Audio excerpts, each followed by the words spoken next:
Hey, what's up? It's Willy, and on the phone with us, I'm so excited for this, Nikki Sixx. Good morning. Good afternoon, I guess. Good afternoon. Yes, I'm here. I'm here with Kerri Kasem. What's going on, man? Very cool. Well, Nikki, I'm actually a little under the weather, but I decided that cancer wasn't going to keep me from this today because you are a big hero of mine. I'm glad. Good to talk to you. Of course, founded a little band called Mötley Crüe. We all know that.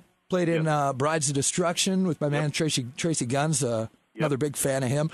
6 a.m., of course, our 7 to midnight guy on 6 Cents along with Kerri. Yep. And we're loving that, man. How do you like the radio show? I love it. I look forward to it every single day. It's very exciting. And I kind of never know what's going to happen. Yeah. That's true. I believe that. You're one of my all-time, I mean, this is like blowing my mind. Do you ever have any interviews on your show that get you like frazzled like I am right now? Is there anybody that makes Nikki Sixx? I think I got frazzled more because I know the artist, and I'm thinking I don't want to ask them a question I don't want to get asked. So in the beginning, I was nervous because of that. Like when Ozzy was down here, we're friends, but I was thinking, God, I don't want to be that guy that says, "So Ozzy, what's your favorite color?" Well, yeah, and you know what I mean. So now we kind of do our interviews more like just conversations, and it seems to work out really good. Yeah, I gotcha. I've been in the same room as Ozzy, and he just gives off like that aura. Like I didn't even ask him a question. I had the chance to, but what do you ask Ozzy? Yeah, well, and Ozzy will talk. You know, he'll just go on. You don't understand what he's saying, yeah. But he will go on. Exactly. Nikki, I want to talk to you a little bit about new music, of course, with the radio show. What's your feeling on new music right now? I think there's a lot of great bands out there. I think that, if you really just listen to the music, the bands right now are pushing themselves to write better and better songs. I think lyrics are getting better. I think that the two are joined at the hip. And there was a while there when music was just sort of, it was like an organic era, and I think that the lyrics were a little bit safe. And right now I'm seeing bands that are just like pushing it. They know that there's a place for them out there. You know, they play live. They have tons of people come to see them live, and radio's really supportive. So I'm excited about music right now. Cool. You have any advice for newer musicians that are just starting out? Yes, get out of the music business. You have interesting views on downloading, a little bit different than a lot of other maybe bigger rock stars do.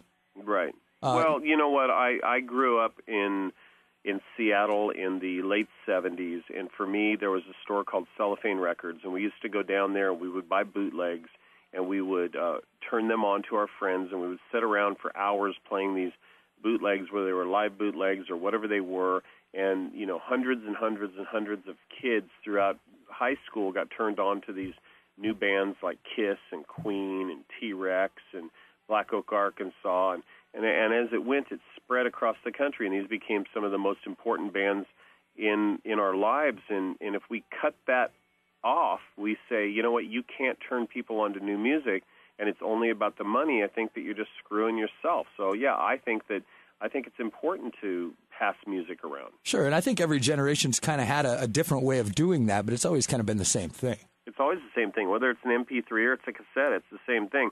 In the end, there's enough money out there for the artist to live a nice life, and also money gives artists freedom, and in freedom comes creativity, and creativity comes more music.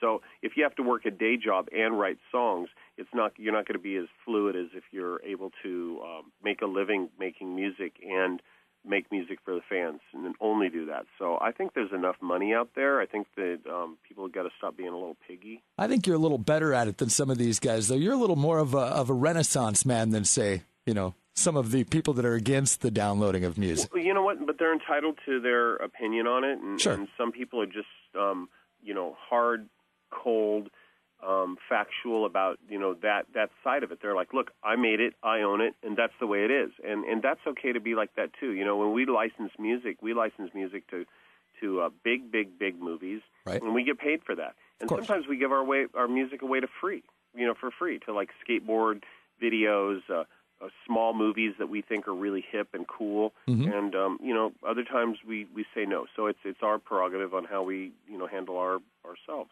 Very good. Nikki, we're going to take a little break. We're going to come back. We're going to be talking about tattoos. We're going to talk about heroin. We're getting ready for Sturgis. We got to talk about that. Tattoos and heroin and Sturgis. Sounds like it goes together. We'll be right back.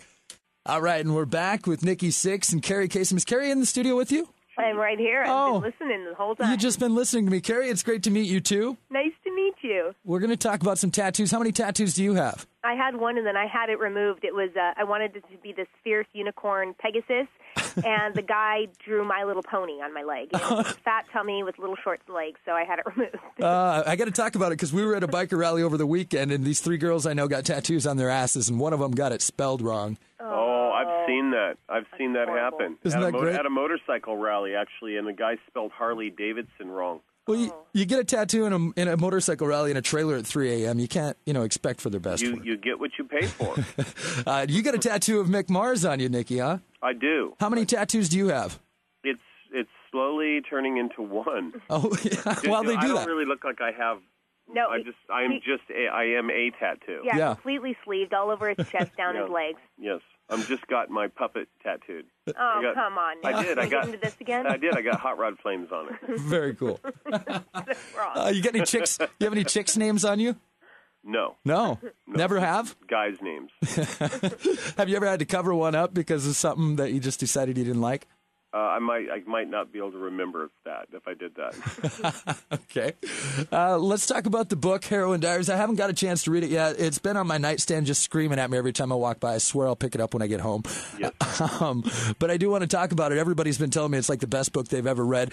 And something else cool with it is portions of that or the proceeds from that go to your Covenant House. Yes, to help runaway kids. Well, let's talk a little bit about that. Well, I mean, Covenant House is a fantastic organization. They help kids that are homeless. A lot of these homeless kids here in Los Angeles and across the country get they get in these situations where they're in foster homes and they kind of time out age-wise. They get to an age where they can be adults, they can be on their own, and if they're not placed in a foster home and they're in foster care, they basically get released to be on their own, and they don't have any life experiences, so they end up ending up in bad situations on the street, and prostitution, drug addiction, selling drugs, gangs, and then Covenant House is a place for them to go to kind of turn their life around. So we raised money for that and created a music program over there. That's very cool. You, of course, know a lot about living a life like that. It's no way to start, man.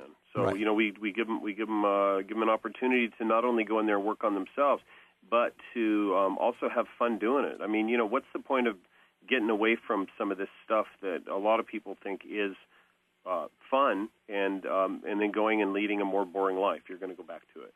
That's a good point.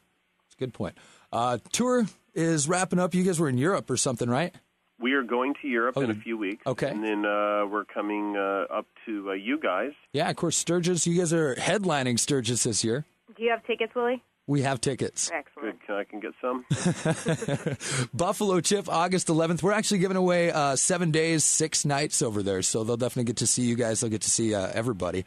That's going to be fun, yeah. And then we do 6 shows with Ozzy, doing some Ozfest dates, and then we're going to be off till next year. We're writing music, and, who knows what will happen. It's going to be great. Maybe a new Crüe album soon? Maybe. Very good. One last question for you, Nikki. What's the secret to your success and your longevity? I say no a lot. Uh-huh. To everybody. No, I mean, to be honest with you, I think the secret to longevity is so simple. You just keep doing it. I mean, it doesn't matter if you're successful or not. You just keep doing it, and the success side of it comes around and it goes away. I've had phenomenal successful years in my life, but I've also had years that were not that successful, based on numbers, but they've been some of my most creative years. And I just think you just keep doing it and doing it. And I've always looked at these cats that are in their late 60s and 70s and 80s, and I go, man, I want to be like that. I just want to be doing it. And you keep creating constantly. He doesn't rest on his laurels. I mean, he could with everything he's done, and Mötley Crüe in the book. I mean, but constantly creating, like 6 a.m., writing books, photography. I mean, there's never not a moment that you're not creating something. But I think me and Kerri were talking earlier about, music programs in schools and art programs and how they're cut out. And I think that when you have creative people, you need to kind of nurture that. And that's just what I do with myself. I just constantly create. Doesn't mean it's going to be successful, but it does mean that I'm happy. Right. How often are you awake at 6 a.m.? every single day. Are you? Unfortunately for my body, my brain comes alive like right then. Oh, that's great. All right, man. I very much appreciate you taking the time to talk to me. Kerri, it was great to meet you, too. Nice to meet you, too. And are you going to be there at the show? In Sturgis? I don't know if I will be, but we're sending some lucky listeners for sure. Okay, good. Well, we'll see somebody there. All right, you guys. Thank you very much. Thanks, man.